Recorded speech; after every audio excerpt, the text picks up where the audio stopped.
আসসালামু আলাইকুম ওয়া রাহমাতুল্লাহি ওয়া বারাকাতুহু। বন্ধুগণ, আপনারা সবাই কেমন আছেন? আমি লক্ষ্মীপুর খোলাবাড়িয়া ঔষধি গ্রামের মোহাম্মদ লালচান। আপনাদের মধ্যে আমি ঔষধি গ্রামের পক্ষ থেকে অনেক ভিডিও আপলোড করে থাকি আর আপনাদের কাছ থেকে অনেক সাড়া পাই। তার মধ্যে আজকে চলে আসলাম লক্ষ্মীপুর খোলাবাড়িয়া ঔষধি গ্রামের কাঁঠালবাড়িয়া নতুন বাজার এলাকায়। এখানে রোজেলার চাষ হয়েছে। এখানে আল্লাহ দিলে খুব সুন্দর রোজেলার চাষ হয়েছে। তো এই রোজেলা সম্পর্কে আপনারা অনেকেই কিছুই জানেন না, শুধু রোজেলার ভিডিও দেখে থাকেন। তো আসলে আমি আজকে রোজেলার গুণ সম্পর্কে কিছু কথা বলতে চাই। যেমন এই যে রোজেলার ফলগুলো দেখতে পাচ্ছেন, খুব সুন্দর ফল। এই ফল কিন্তু আসলে সম্পূর্ণ ফলটাই আপনাদের কাজে লাগবে না। তার মধ্যে ভিতরে যে বিচিটা আছে, বিচিটা বাদ আর যে পাপড়িগুলো দেখতে পাচ্ছেন, এই যে এই পাপড়িগুলো দিয়ে চা তৈরি হয়। আর এই রোজেলা চায়ের অত্যন্ত ঔষধি গুণ আছে।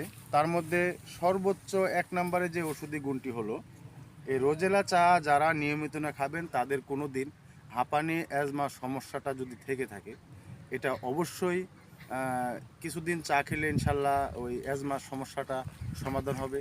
আর এছাড়াও ঔষধি গুণে ভরপুর এই রোজেলা। আর এই রোজেলা ফলের মধ্যে আরেকটি ঔষধি গুণ হলো আপনার যাদের ডায়াবেটিক্স আছে, ডায়াবেটিক্স নিয়ন্ত্রণে অত্যন্ত কার্যকরী একটি ঔষধি ফল রোজেলা ফল। তো যাই হোক, যে যেখান থেকে আমার ভিডিওটি দেখছেন, অবশ্যই আপনারা এই রোজেলা সম্পর্কে অনেক ভিডিও দেখেছেন। আমি চাচ্ছিলাম যে এই রোজেলা সম্পর্কে সমস্ত কিছু আপনারা জানেন না, অনেক কিছু যেহেতু এটার জানার আছে, সেজন্য আমরাও ঔষধি গাছের সমস্ত কিছু আমরা জানি না। তার মধ্যে কিছু কিছু গুণ যেগুলো আমরা জানি, সেই গুণগুলো যদি আপনাদের সাথে না বলি তাহলে আপনারা বুঝবেন কিভাবে। তাই আমরা বলবো, আমরা বাংলাদেশের মানুষ অত্যন্ত চা পিপাসু একজন মানুষ। কারণ প্রত্যেকটি মানুষ বুঝের হওয়ার পর থেকে আমরা চা খাই। তো আমরা চা খেয়ে 10 টাকা 20 টাকা 50 টাকা খরচ করেও একটি চা খাই।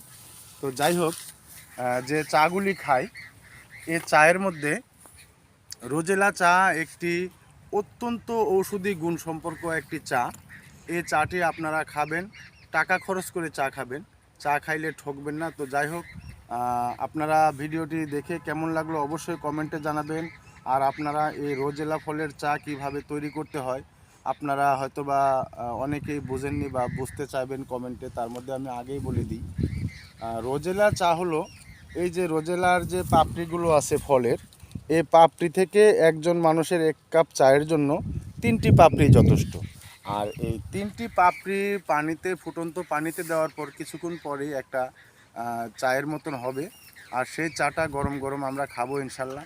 আর এই চাটি খেলে আমাদের হাঁপানি অ্যাজমা শ্বাসকষ্ট যে সমস্যাগুলো থাকে, এই সমস্যাগুলির সমাধান থাকবে ইনশাল্লাহ। আর নিয়মিত এই রোজেলা চা যদি আমরা খাই তাহলে আমাদের যাদের ডায়াবেটিক্স আছে অবশ্যই ডায়াবেটিক্স নিয়ন্ত্রণ হবে ইনশাল্লাহ। যাই হোক, আমার ঔষধি গ্রাম থেকে এই রোজেলা সম্পর্কে যে ভিডিওটি তৈরি করলাম, এই ভিডিওটি কেমন লাগলো অবশ্যই কমেন্টে জানাবেন। আর আপনাদের যাদের এরকম ধরনের সমস্যা আছে, হাঁপানি অ্যাজমা ডায়াবেটিক্স শ্বাসকষ্ট, অবশ্যই তারা নিয়মিত এই চাটি খাবেন। ধন্যবাদ সবাইকে।